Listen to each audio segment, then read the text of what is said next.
Сәлем достар, біз бүгін аузыңызда еритін жұмсақ әрі дәмді болып шығатын пирожки пісіреміз. Ендеше менімен бірге болыңыз. Міндетті түрде тіркелу батырмасын басып қоңыраушаны қосып қойыңыз. Ең алдымен ыдысымызға жылы суды, тұзды, қантты және де өсімдік майын қосамыз. Қалауларыңызға қарай ашытқыны қосып аласыздар. Мен мына жерде 2 шай қасық ашытқымды қостым. Енді ұнымызды салып жақсылап билеп алуымыз керек. Ұнды біртіндеп қосыңыз.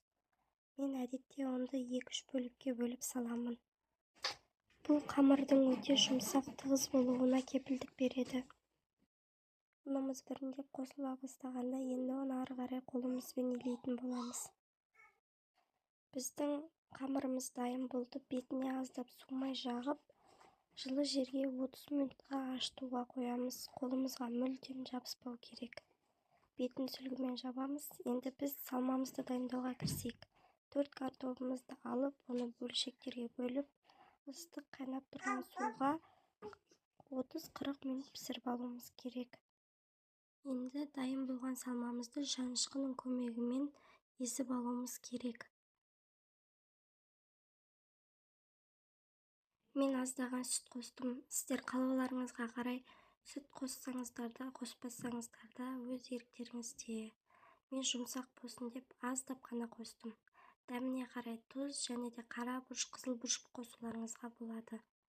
Жақсылап араластырып алдық. Біздің қамырымыз ашып жақсы болып көтеріліп тұр екен. Біз оны бөлшектерге бөліп аламыз. Менде 20 тал пирожкидің бөлігі шықты. Осылардың бәрін дөңгелектеп, бетін сүлгімен жауып, шамамен 10-15 минутқа көтерілуге қойып қойыңыздар. Міндетті түрде көтерілу керек. Дөңгелек қамырларымызды алып, қолымызбен немесе оқтаумен осылай дөңгелек етіп жайып, ортасына салмамызды салып, барлығын түйіп шығамыз.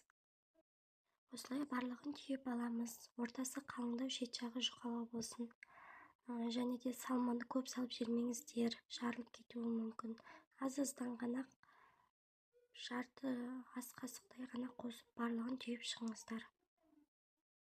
Мінекей барлығын түйіп шықтық. Менде 20 тал шықты.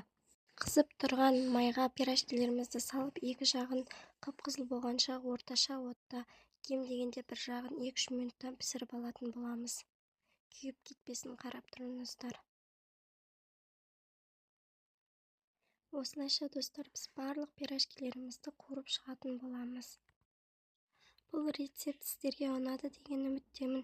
Егерде пісіріп көрсеңіз, міндетті түрде пікір қалдырып кетіңіз. Арнама жазылыңыздар, және де келесі дәмді рецепті өткізіп алмау үшін міндетті түрде қоңырау белгісін басып қойыңыздар. Келесі видеода кездескенше сау болыңыздар. Менімен бірге болғандарыңызға рахмет. Ас болсын барлықтарыңызға.